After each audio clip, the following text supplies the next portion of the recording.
There is one intellectual and cultural battlefield that hasn't been quiet for centuries, and on which, in this last fifth of the 20th century, the battle does indeed rage, with much waving of new flags. Or rather, the battles rage. There are more than two armies and a good many roving bands, better or worse armed, and a good many individual free spirits seeking to take on all comers. The subject matter is the nature of the human mind, and more particularly, the relation between the mind and the brain. How is some thought you have of me right now, or maybe that urge you feel to turn up the sound on the telly, how does that relate to the 1,500 grams of stuff in your head? Does the brain have thoughts and feelings as a product, maybe as a byproduct? Could it be the truth, rather, that the mind runs the brain? Is neither of those ideas right?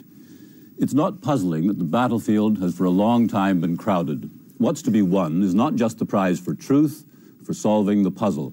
Philosophies, sciences, and models of the mind are more than just that. They have profound implications. They carry with them a lot of other things that matter. Some carry with them determinism, the proposition that the mind is machine-like, wholly a matter of causal and law-like connections. Perhaps that all mental events are just the effects of physical events in the brain. Such a view has always seemed to threaten not only freedom and responsibility, but our very uniqueness as individuals. Other philosophies and sciences of the mind, which give it more independence of the brain, offer to save not only freedom, responsibility, and individuality, but more than that. Ancient hopes of a religious or a spiritual or a metaphysical kind are to be salvaged from where many say they are, that is, in the dustbin of history. Again, and differently, some accounts of the mind promise us an escape at last from what you might call the boredom of mystery. The mind is brought into accord with relatively clear principles and methods of science. Finally, there's the matter of moral and political implications. It's said that some of the curses of our time, say pornography or terrorism or dehumanization, these are somehow owed to, or they go with, materialist or naturalist views of the mind, those that give some dominance to the brain. Well, there's no puzzle, then, about the battlefields never having gone quiet. There's no puzzle either about the renewed vigor on it.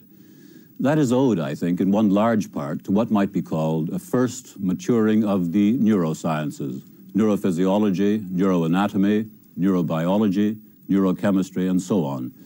They bring new weapons to hand. These new weapons, perhaps against expectation, are not seized only by the materialist and the naturalist armies and parties. Professor Sir John Eccles has been one of neurophysiology's leaders for decades and was a winner of the Nobel Prize in Physiology in 1963. To his many works on the neuron, the brain, the central nervous system, he's added a philosophy of mind, a joint endeavor with the distinguished philosopher of science, Professor Sir Karl Popper. In this theory, the mind is certainly not prisoner of the brain, nor very certainly is the mind identical with the brain. Our beliefs and our judgments, our hopes and despairs, these aren't just the very same things as physical processes in the brain, say the firing of neurons or the traffic of transmitter substances. There is something called the self-conscious mind, which is above all that. For Sir John, as a religious believer, as I mean to say without any implication, the idea of the self-conscious mind is a pretty satisfying one. Dualist interactionism, as he names his view, is certainly not the only dualist view of mind and brain, but perhaps it's the one which satisfies most aspirations. Professor John Searle is also a man of large distinctions. Having escaped from Oxford a decade or two back and taken up residence in the University of California at Berkeley, he's come to be what you might call a philosopher's philosopher. His signal work on the philosophy of language, above all on speech acts, has now had added to it comparable achievements in the philosophy of mind, and he is this year's BBC Reith Lecturer. Well, Professor Searle does indeed have a different view of the mind and brain, one that is closer than that of Sir John to the inclination of most neuroscientists. It's said that the mind and the brain are one thing, not two. Thus, Professor Searle's view comes with the label monist interactionism. It's not, I think, such a view as to satisfy Sir John's deep hopes. Sir John, we shall come to your arguments and perhaps your hopes, but might we begin with your conclusion? What would you, or how would you state what you take to be the central proposition of your view of mind and brain? Yes, I've had this more or less developing all through my life from adolescent years, when I have struggled to understand the brain more and more and to see how it could be related to all my mental life. I wanted to see this interaction, and I found out that the brain sciences of the time were quite inadequate to bear it. So I became a brain scientist with Sherrington. I was at Oxford for 12 years working on this, but working more remotely just to understand the working of neural happenings. And from that gradually has come more or less a brain performance, which I feel now is adequate at last to be the servant, I might say, of the master of the mind. Right. That I have a brain at my disposal, my brain, which I've never seen. Sir John, there is one question which I'm sure you can clear up, which is roughly this one. There are a lot of dualistic views of mind and brain, yes. And there's one very common one, which says that with respect to each of a lot of brain events, there is a corresponding mental event. And that view of the mind stops there. Now, one might think in your view that there are actually three things, not two. That is, there are brain events, and there are mental events, and there is something, a third thing, which is overseeing the lot. Is that a distortion of your view? Yes. I think correctly, there are a tremendous amount of neural events which have no relation to consciousness at all. Then there are another special class of neural events which are somehow related to the mind and received from the mind. But then on top of that, I believe there is the whole mental world, which I live in and which is related to my brain, interacts with it, but is quite independent from it. Right. It does begin to sound as if, in your view, each of us is not just a pair, but a triad, that each of us is perhaps not just a duet, but a trio. Yes, but then I would put, if you like to think of it, it used to be called the mind-body problem, incorrectly, because the body doesn't do anything directly with the mind. It must only receive through the brain and special parts of the brain. That could be your triad, could be mind, brain, body. Mm-hmm. You describe yourself as a finalist in some of your recent writings, and I think you refer to the fact that you think that the entire history of the universe, that is the evolution of the universe and then the evolution of us, all of that sequence of events is directed to some final end. Yes. Is that traditional religious belief? No, it's an attempt to try to explain how I come to be. Let us be clear about that. I am primarily trying to understand myself. That's my whole lifelong ambition, is to know what I am, who I am, how I am, what I am. This, you might say, is a very restrained position. But I immediately then say, but then if I know what I am, then I can tell you, know much more about you. Only through studying myself can I understand about other people. You see, this is the way I look at it. I'm sure every man has to put up with his critics, and I'm sure you're able to deal with yours. Yes. Some of them would, I suppose, suspect that your religious belief has directed your neuroscience. What would you say to such aggressive persons? I don't mind if they say it, really. I want them to think of me more as an inquiring philosopher who is trying to understand himself. And, of course, I do believe that if you try to understand yourself, you are quickly in the ballpark of religion. Because, as I see it now, there are just two big explanatory fields in the world. There's the scientific, materialist explanations, and there is the religious one. Mm-hmm. And these two try to explain ourselves. And I think that the scientists have gone beyond their purview to try to take over the religious explanations. And I think they've been guilty of many superstitions in that respect, which is called scientific beliefs. Mm-hmm. But we shall certainly come back to that. But I would like now to perhaps have an initial statement of his view from Professor Searle, who says above all that the mind and the brain are one thing. I suppose if someone said to me that the brain was the same one thing as the mind, and then I thought that the brain was physical, I might suppose that you were suggesting that the only stuff that exists in the universe is physical. Is that what you mean by saying that the brain and the mind are one thing? Actually, I think that the word thing here is going to be a source of confusion. The way I think of it is like this. Take this glass of water. The glass of water is entirely made up of, the water itself is entirely made up of H2O molecules. But it's got a lot of properties that are not properties of individual molecules. For example, it's now in a liquid state. Now, the liquidity of the water is caused entirely by the behavior of the molecules, but the liquidity isn't a separate thing. It's just a feature of the system of H2O molecules. You can't say of any molecule, you can't say this one's wet. Now, I take that as an absolutely banal example of a familiar set of relationships in nature, where a higher level feature of a phenomenon is caused by the behavior of the micro elements. It's caused by the behavior at the smaller level, but at the same time, it's just a feature of the system made up of those elements. And it seems to me that's exactly the relation between what we call the mind and the brain. It isn't that there is a thing called the mind, which happens to be identical with another thing called the brain. No, there's just one thing in my skull, and that's my brain.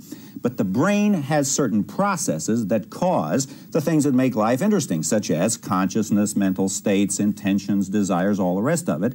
And those, although caused by processes at the neurophysiological level, are themselves features of the whole system. So just as I can't say of any molecule, this one's wet, so I can't say of any neuron or any synapse, this one's conscious, but consciousness is an emergent property in the utterly banal and non-exciting sense in which liquidity is an emergent property of the H2O molecules. Right.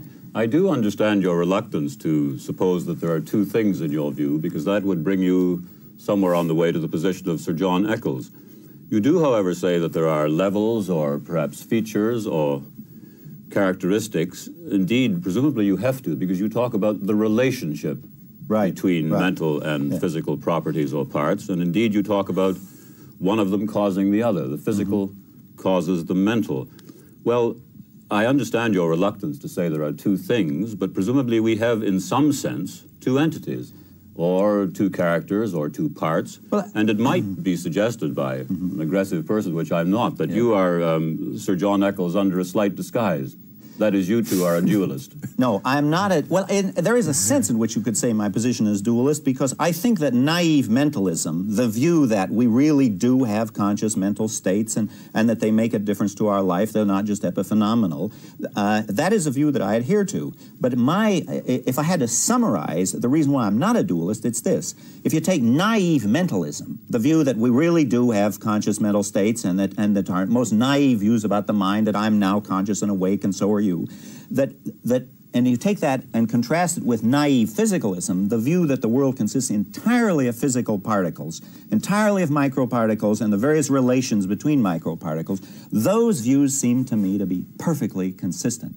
In other words, I want to reject the military metaphor that you began the program with, saying that there are these armies struggling over this great issue. I think, in fact, the issue has a rather easy solution, that the mind-body problem is a bit like the stomach digestion problem, and I want to see it in as banal a terms as those, because I want to say that just as we don't feel there must be a stomach digestion dualism, no, I mean, it's perfectly possible to have a stomach where digestion isn't going on. Similarly, I don't see any need for a mind-brain dualism, though, of course, it's perfectly possible to have brains that aren't alive where no mental processes are going on.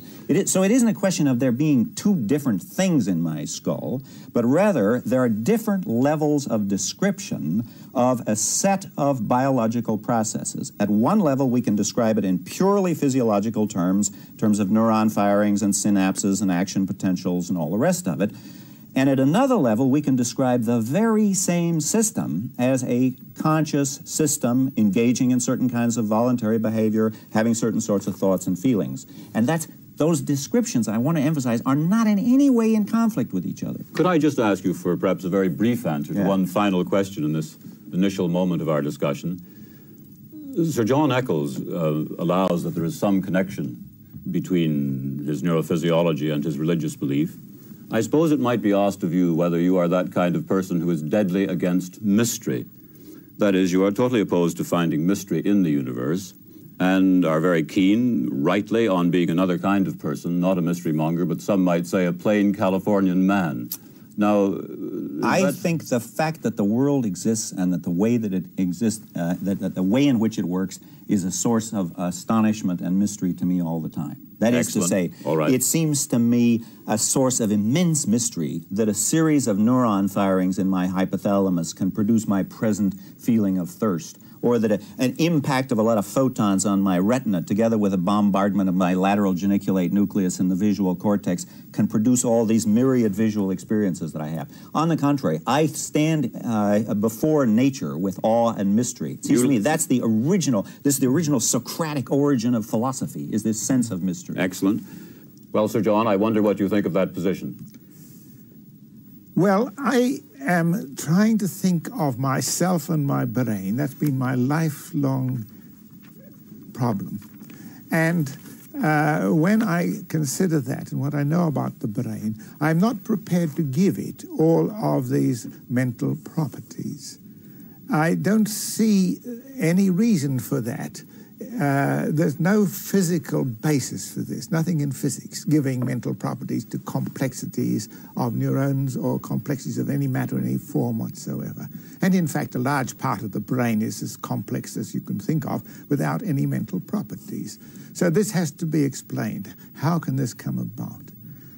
Then I wanted to finally say that the evidence from the neurosciences sharpens all of these problems now so that we can say certain areas of the brain, very precisely defined ones, give us special mental happenings, and others are responsible for controlled movements with free will and so on coming in.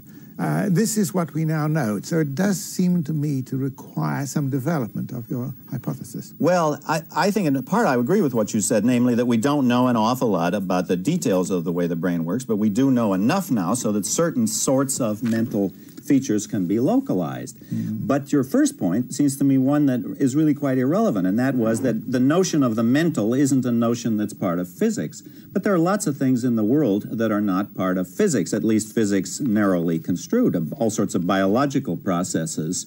I mean, the notion of life itself is not a notion of classical physics. It's a biological notion, but we see life as an emergent property, if you like, or a property of certain sorts of physical systems. Now, in exactly that sense, I want to say that the brain is capable and indeed does produce certain sorts of mental states. And I like your point about localization. I mean, we know that, for example, in case of pains, that certain sorts of neuron firings, picking up stimuli at free nerve endings, passing through the spinal cord and through the with the delta A fibers and the C fibers and into the thalamus and the somatic sensory cortex, you actually have the feeling of pain, and this is produced by certain events in the brain. Now, we don't know how that works except for a very few simple mental phenomena, but there doesn't seem to be any obstacle in principle to getting a complete account of how brain events produce our mental life. And I think there is. And what would that be? I would say, first of all, that biology, you gave us an example of not being in physics. That was the idea of vitalism, that it was beyond physics, and that has been eliminated by science for quite a long time. Biology is completely within the physical world.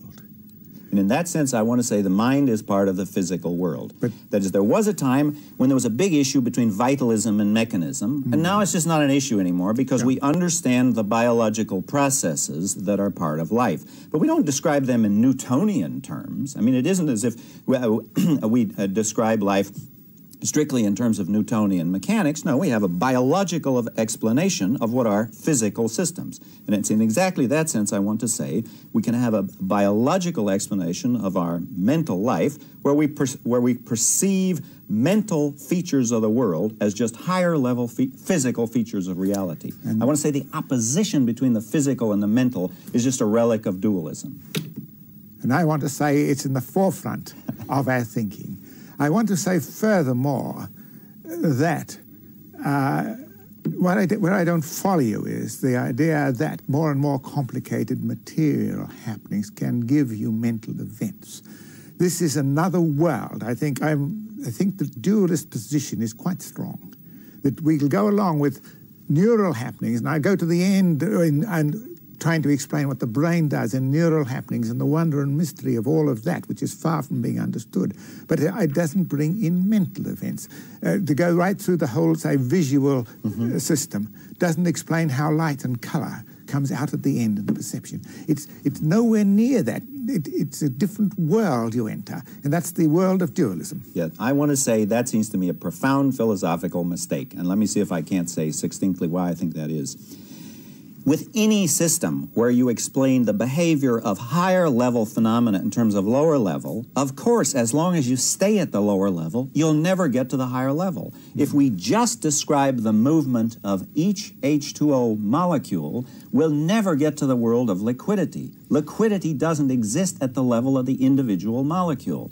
Now, in exactly the same way, as long as you're quite right in your various writings and here in saying, as long as you stay at the level of the neuron, then you don't get the marvelous visual experiences that we have. But it simply doesn't follow from that somehow or other the visual experiences live in a different world. No, we only live in one world. It's the world we're all in, and it's a world of physical objects and physical processes, and among the most marvelous of those are those brain processes that produce our conscious life.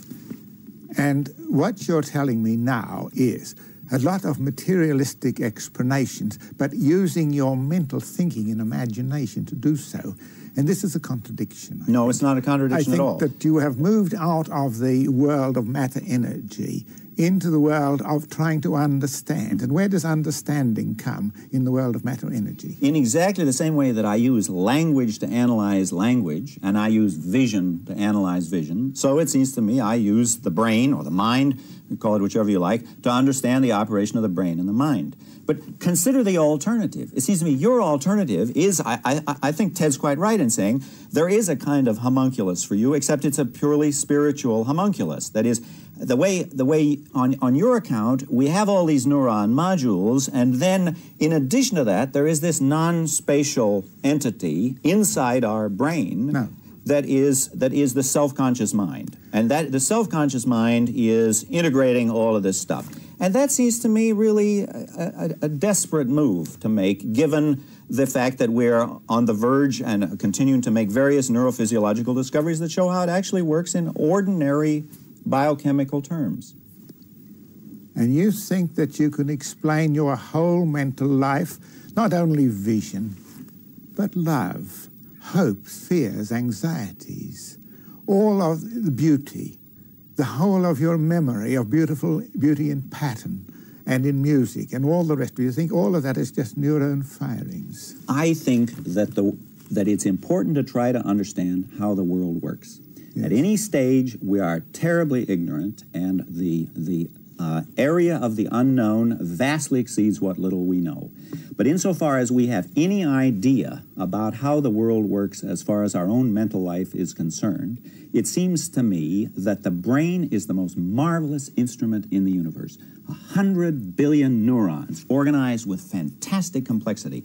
And the idea that somehow or other all of the deep complexities of my life, my best and my worst philosophical thoughts, my loves and hates and fears, my aesthetic feelings, that all of that might be the product of brain processes doesn't seem to me at all unplausible or repulsive. On the contrary, I want to say anything else seems to me irrational and mystification, given what we know about how the world works. Given what we know about the world, this stuff in here is what's causing my mental states. Sir John, your fundamental view is that mind and brain are two things. Let's forget about three for a while. Mind and brain are two things, the mind being the self-conscious mind and the brain being the machine about which you know so much. What principal argument would you depend on in neurophysiology to defend your dualism? There are many, but I will give you a special and a very simple one. I think that is more appropriate. I will talk about voluntary movement. We're all familiar with voluntary movement. We all believe that we can carry out actions at will. And that's what I try to. At will is a mental event. The actions are neural events. Something has to cross between the mentally conceived action and the brain performance. Now, this has now been worked up quite a lot in recent years, and we can be quite precise about some of the factors involved in this and the places. It's no more vague, wishy-washy stuff. We're getting into precise science now with most advanced techniques on the human brain. And the area that I particularly want to refer to is this area here, the supplementary motor area at the top of the brain. Here is the front of the brain under your forehead, and here's the back here, and this is the top here, the vertex, and this is just the medial side of that hemisphere. You have two hemispheres, as you know, and this is the left hemisphere. And so we look at this area here with a lot of, perhaps 100 million nerve cells in it, and can then proceed to do something looking at the happenings in this part of the brain done on human subjects with radio tracer techniques. And the subject has to do the following actions, just simply touch, and you can see me doing it on the fingers. 1, 2, 1, 1, 2, 3, 1, 2, 1, 2, 1, 2, 3, 1, 1, 2. Backwards and forwards is a complicated thing. If you try this for yourself, you'll see that you can't even talk while you're doing it. I had to talk about it, but I couldn't go on with my talk while I was doing this. It takes my brain right over, or my mind right over, to be doing that. And when you do that, you find out, and here is the same brain, just look at this here, this is the same left hemisphere, the front here, the occipital here, the top here. And when you take the actions in the brain, which can now be very well worked out with this radio tracer technique, you find out that certain areas of the brain, here the motor area from the muscles that run the motors down, pass down to the muscles, that is active, but also a part here, the supplementary motor area, which is this area that I showed you here, here in the top of the brain. Now, when the real point at issue now, the important thing is, that's the movements going on, and that's what you would expect. This was unexpected a bit. But now what was more unexpected, and quite the idea of a genius, was this: not to do the actions, not to be going through all this, but the subject sits there or lies there at rest and just thinks of it. And when he's thinking of it, carrying out no movements whatsoever, this area here now comes up here with circulation going right up, like the same here, but nothing at all elsewhere. And so this is the mind really working upon the brain in a very specific way to carry out the actions, and yet no actions occurring. The mind is able to block the actions, but at the same time begin, as it were, on the way. Can I just respond to that? I agreed with everything John said up to that very last couple of sentences where he says this is the mind, where he thinks of the mind as some separate entity working on the brain. It seems to me the most natural interpretation of this data, and I think it's beautiful data, is precisely in support of the view that I have been advocating. Namely, we have two levels of description of one and the same phenomena. At one level, we can describe my thinking about moving my thumb against my fingers as a series of thought processes at the level of consciousness and intentionality. And at another level, the very same thought processes are caused by and realized in a set of neuron firings in the supplementary motor area.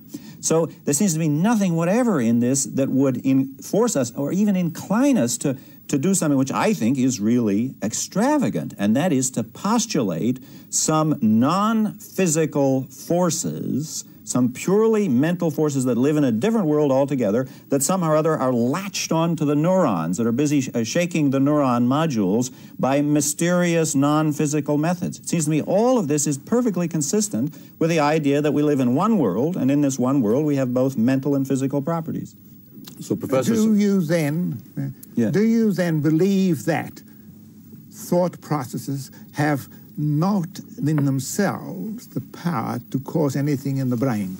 I do believe that thought processes have the power to operate causally, but they do that in exactly the same way that higher level phenomena cause other lower level phenomena. So, for example, the heat that is generated in my cylinder, the cylinders of my car, that's generated by the firing of the spark plug, the heat can cause an explosion, and that runs the car. Now, the heat is a higher level property of a series of movements of electrons between the electrodes. Now, let's apply, that's again a banal example, let me apply that to bodily movement. I now intentionally and freely raise my arm. That has a level of description at the mental level where I decided to raise my arm, arm, and that actually had a physical effect. My arm went up. But that the way that it worked at the lower level of description is that those thoughts were themselves caused by and realized in a set of neuron firings, and that eventually set up other neuron firings in the motor cortex. There were motor neurons that reached the end plates of the muscle fibers. There was a release of acetylcholine. There was a calcium ions attack the cytoplasm of the muscle fiber. What we find is one and the same sequence of events has both a level of description in terms of the mental. It's perfectly real. Nothing epiphenomenal or parallel about it. It's actually working in the world. Just watch. Anytime I want to see the mind work on the body, I just move an arm. But at the same time, all of that is just part of the physical world that we live in. It has a lower level of description. That is a dogma for which there is no evidence whatsoever, because your analogies are within the material physical world and not in a world of two entities, the mental entity, unknown in the physical world and the physical world. Yeah. The difficulty with just saying that it's a dogma is that it looks like there's been an appeal made to another dogma, and that is that there must somehow be a mental entity that lies outside the world we all live in. And that, I believe, is a dogma with a rather long and unfortunate history. Call it what you will, but it has immense explanatory power. And it's the explanatory power I want to present my dualist interaction on. Well, the explanatory power of telling each person, we now know you to be two things, a mental, with your mental life and your physical life. We know a lot about that. But it is a dualistic world, and this explains so many of the things that you know without having to get mixed up on false analogies in the material world. Can I say a little bit about the explanatory? I wonder if we just might push on a little bit. I would like to ask Sir John about another and very striking piece of evidence which he makes use of. We can't talk about it in any detailed way, but what it comes to is roughly this, that he feels that, for example, if my hand is touched, that sometime later my brain is in such a state as to produce a mental event, for example, the thought that my hand is touched. And it is the case, I think you wish to suggest, that the self-conscious mind alters the time of that mental experience, that is the time when I think that my hand is touched. So it's not the case that one has the machine, which is the brain, to which there are actually tied mental events. It's rather the case that the self-conscious mind can intervene and put a mental event at a different time from the time the brain suggests it should be at. Could you tell us just a little bit about that argument? The special aspect of it I wanted to deal with, namely, you can have a subject that is expecting a touch, a very faint touch on his finger, and it comes at a time he doesn't know about, but he's got to count them. And while he's just attending to that, and not in fact, there are no touches, but while he's attending to that, certain parts of the brain come into action. It's the mental intention working on his brain that causes an area here and another area here to come into action. And that is an extraordinary thing, that just waiting for something and still nothing happening, you are able, because of that, to get your brain to work. Professor Searle, views on that? That doesn't seem to me at all surprising. I mean, it seems to me exactly consistent with what I said in response to the supplementary motor area argument. Namely, of course we would expect, and indeed it would be amazing if it weren't the case, that all of our thoughts and feelings are correlated with processes in the brain. That merely by thinking about a certain thing that is going to happen to me, or by thinking about certain things that I expect, I mean, we've known this since the time of Pavlov, that one can produce certain neurophysiological phenomena. But there's nothing in that that forces us to say, for this reason, we must abandon the past 300 years of science, the basic idea of which is that we live in one unified world with a unified set of physical forces operating in that world. I mean, it seems to me an extravagant response to say we need to postulate mysterious, non-physical forces that perhaps are in violation of the first law of thermodynamics, that lie outside everything we know of how the physical world works, in order to account for these experiments, because we have all sorts of quite familiar ways of accounting for them. I don't know what ways they are. And the point is, the 300 years is a mistake. It was all the way through until this century, shall we say, people did believe in all their mental events. They did believe in the in dualism in one way or another. There was, of course, Descartes who got it much wrong in a way, but there were many others of that kind around, believing in a mental life and a religious life and freedom of action and moral responsibility for their actions and so on. So they lived with a self. A self which could make decisions for which it was responsible. And you didn't blame the brain, they blamed themselves then. I want to go to that. The self is the key thing of my beliefs, and it's the book that Popper and I wrote, The Self and Its Brain. The self is primary. And I think that is how we get out of this extraordinary mistake of trying to give physical events a mental counterpart, which is something new that's come in. That was not thought about until recently. No, I quite agree with you that it wasn't thought about, and indeed that's why I'm very anxious to distance myself from what is traditionally called materialism, because materialism is often rested on a denial of what seem to be, and what I believe are quite obvious facts. And they're just the facts you were pointing to. We are morally responsible agents. We do have a sense of our own self, and it seems to be quite a valid sense of our own self as unique human beings. Sure.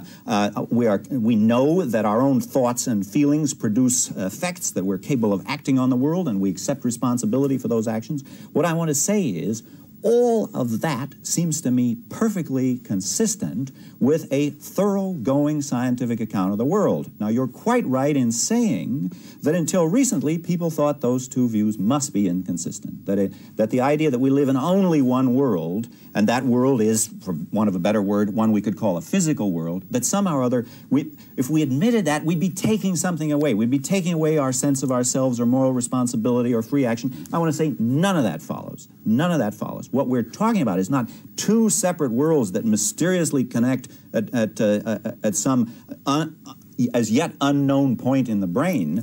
But what we're talking about is one world that has a whole lots of different features, aesthetic features, moral features, scientific properties. And within that one world, the most marvelous instrument of all is the human brain.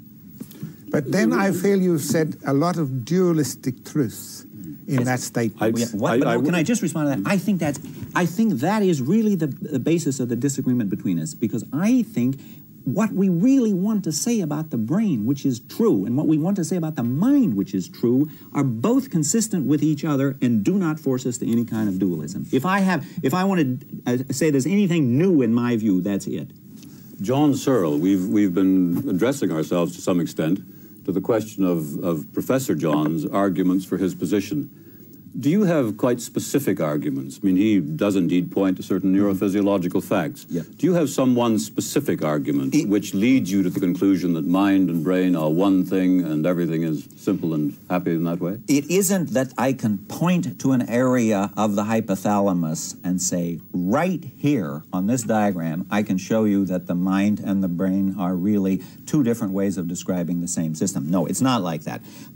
As a philosopher, I want to know how the world works. And I have to, I find myself at a given phase in the history of knowledge, and I have to construct the most coherent, testable, consistent account that I can, given the material available to me. Now, anything we say here, I'm sure John would agree with me about this, anything is tentative. We're largely in the dark. But given what we know about how the world works, there are two propositions that seem to me to be both true, and my task as a philosopher is to show how they're consistent.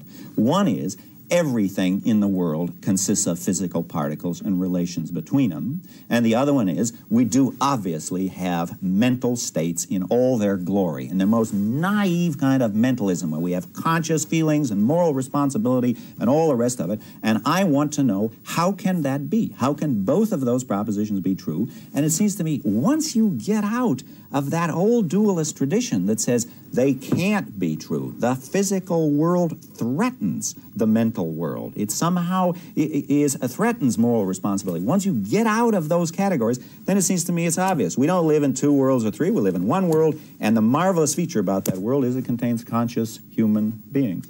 Do you depend a lot on neuroscience for your conclusion? Well, I've learned a lot about neuroscience just because I'm fascinated by it, and of course I'm just an amateur. I mean, certainly in the presence of John, who's devoted his life to this. But it seems to me that a philosopher ought to know whatever is the latest stuff in neuroscience. And of course, you know that it's tentative, that in 20 years' time, the neuroscience that we're talking now will no doubt seem terribly amateurish. Right. So I don't depend on it in the sense that I have to rush to the latest issue of Brain to see whether or not the mind-body problem has got a new wrinkle. But I think philosophers ought to know what the current views are about the brain. Mm-hmm. Well, my position is this about all that. But I think that Don is rarely a dualist, but disguises himself as a monist because that is the thing you must do to get on in the academic world. Everybody likes to be a monist, and a dualist, I'm a dualist, and I get, of course, much discredit for that. Never mind. But I live with the brain, work with the brain intensely. What should we say, I've got more respect, if you like to say it, for the brain because of the detailed knowledge I have and the wonder and mystery of the brain performance. I think it came in the evolutionary process as some quite incredible thing. But each of us has a brain, but it is our computer. I like to think that the brain is a wonderful computer that we have through life, working through the body, receiving and giving, and we are the programmers of the computer.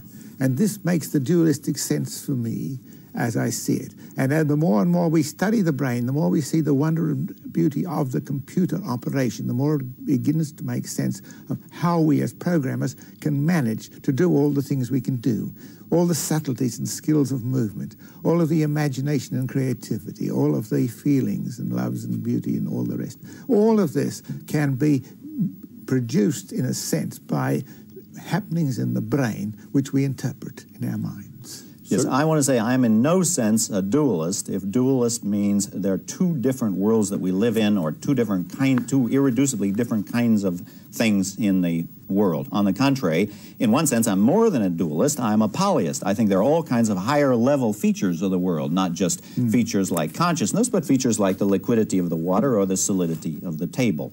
Part of our difficulty, I'm convinced, is thinking in these tired categories of monism or dualism. When I call myself an interactionist monist, that's meant to be ironical because in traditional categories that would be self-contradictory since there isn't anything to interact with anything on a traditional monist account. So that's a joke when I say it's an interactionist monist. What I am trying to do is take what we know about how the brain works, take what we know about how the mind works, get out of the traditional categories that says you've either got to be a monist or a dualist. I want to reject those categories altogether and just say, as far as we know anything about how the world works, this is the way the mind fits into the world. The mind is a part of the physical world. It's caused by neurophysiological processes, and it's realized in neural systems. Right, but if you've got relations or causal connections, you need two of something, don't you?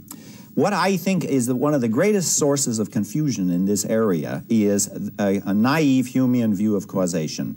And the thing you're about to say next is you've got to have two events. You've got to have this event, the physical event causing the mental event. Well, two of something will do. Two of something you agree with, do you? You do have two of something, namely levels.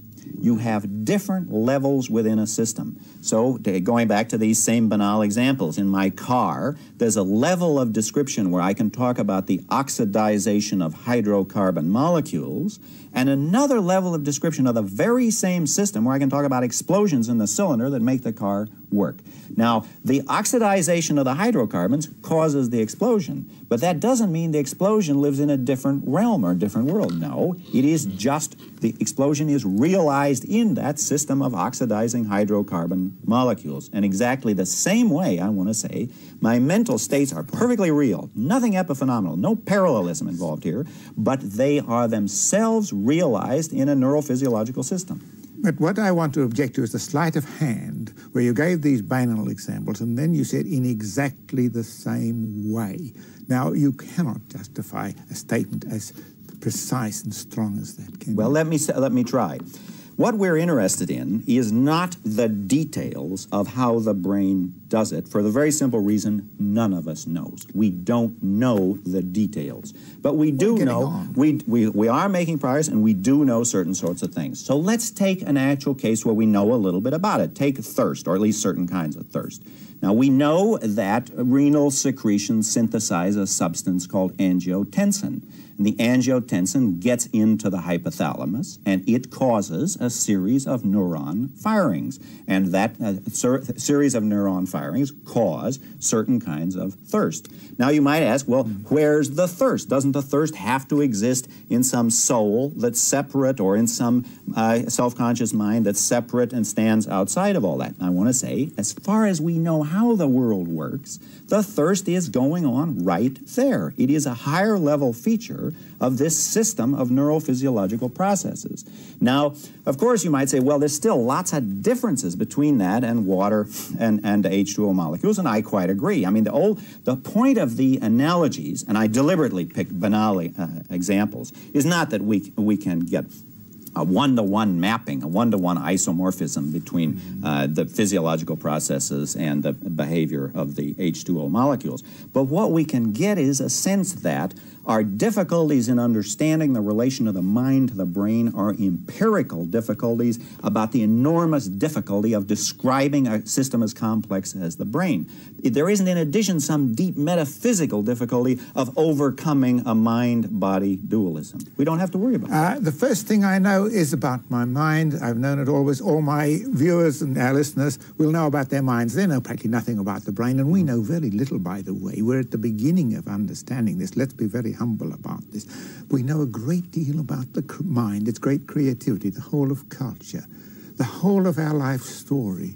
Each of us lives in that world. Long before brains were known about at all, Aristotle thought that this whole thing went on in the heart and not in the brain, for example. And so there was this great culture, these great civilizations were built without knowing about the brain. It was the world of the mind, the mental creativity that gave us everything that matters. And even in science today, science is not about things happening. Science is laws, regularities, principles, ideas. Science is entirely in the world 3 of Popper, in the world of ideas, not in the world of test tubes and molecules and all that. These are just machinery behind the real understanding of science. So let us think that all of the life that's worthwhile is mental.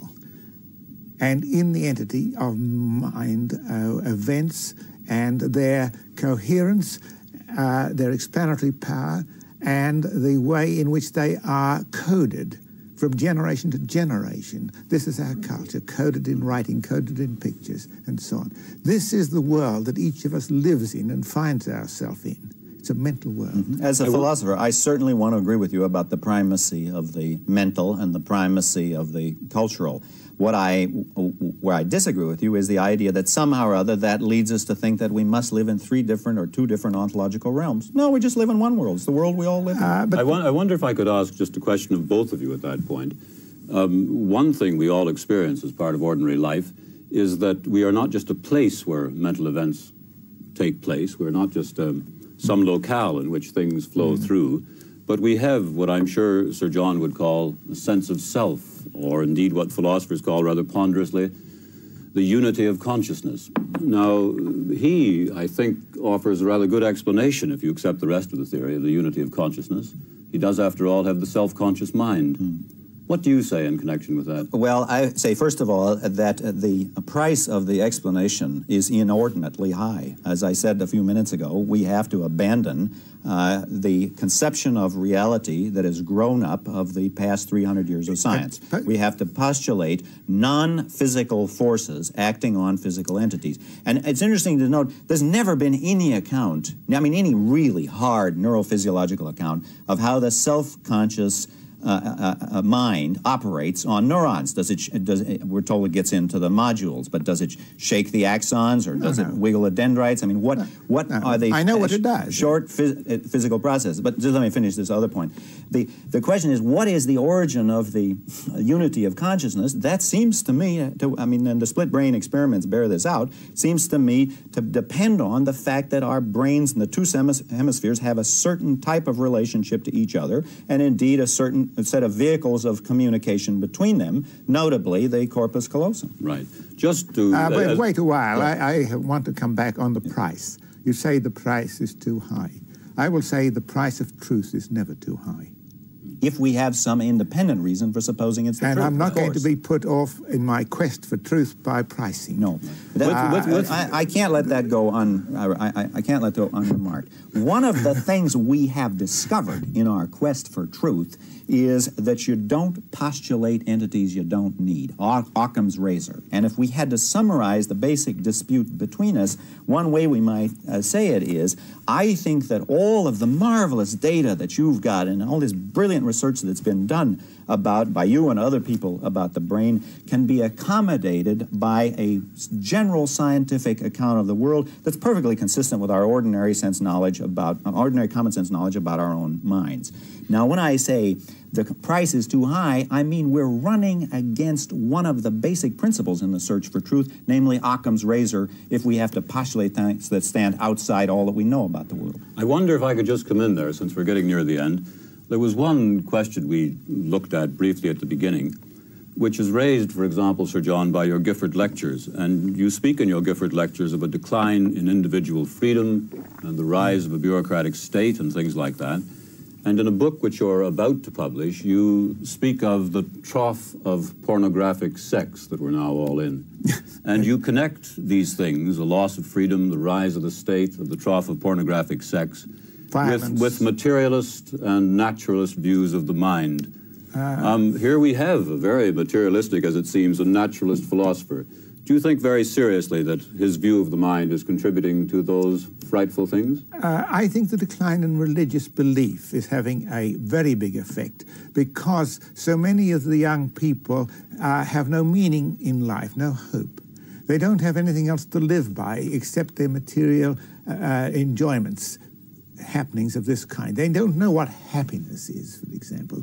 They don't know what the whole life of dedication is to ideals, as I had when I was young. This is not at all coming up because all they're given is material satisfactions and often the cheapest kinds with drugs and sex, if you like, but I'm not against all that. But it's triviality is what beats me. John Searle, does your view of the mind-body problem have this connection with, amongst other things, the trough of pornographic sex? It certainly has no logical implication. If I had to summarize what I've been saying, I might say that on my view of the mind-body problem, an adherence to the most strict spiritual values is perfectly consistent with the most thoroughgoing scientific physicalism.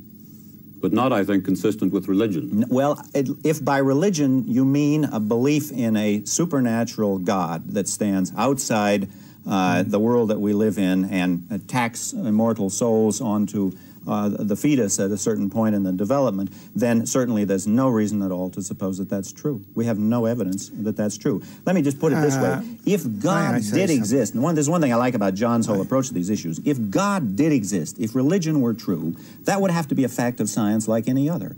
That couldn't be something that stood outside the possible ken of human knowledge. This is not a fact of science. It's not true. The whole of philosophy isn't a fact of science. Well, if by science we just mean systematic truths about how the world works, I mean, it was a matter of a definition of science, but if we mean a systematic search for truth about how the world works, then that's one of the things I like about your approach, is you treat the mind-body problem not by saying, as a dogmatic theologian might, well, we just know that there are immortal souls. No, you treat it as a scientific problem. If there is a soul and a mind, that has to be a fact of science like any other. If science is a systematic search for truth. No, it's a fact of philosophy. Well, philosophy, I'm here thinking... Let's be clear about science. I'm a scientist, and many scientists talk out of science and become scientistic. That's the trouble. Let's be clear about science. Science is dealing with the natural world of physical events and objects and energies and all the rest of it. It isn't dealing with even the philosophy of science. That is outside science. And so is all other philosophy. Maybe the problem we're having here is over this particular word. So let's drop the word and let me put the point I was trying to make using another word. What we're interested in is systematic knowledge about the world, whether we call that philosophical or mathematical or scientific. Or religious. or religious. Now, Yes, I want to say, okay. if there is systematic knowledge about the world, then, and I was using science just as a general umbrella for all of that. If there's systematic knowledge about the world, then if there are religious truths, they have to be part of that systematic knowledge about the world. Sir John, a last sentence. We've come to the end. I just say I am a human person, and I've just been trying to understand myself in all humility, the complexity of existence, and I hope that what I discover will be of use to other people. Well, that, alas, is all for tonight. Next week, we shall have with us a distinguished spokesperson for artificial intelligence, that movement, and we shall examine the claims of artificial intelligence to make the mind as clear as glass through an understanding of computer programs. John Searle will be on hand to put a little gentle pressure on those claims as well. Good night.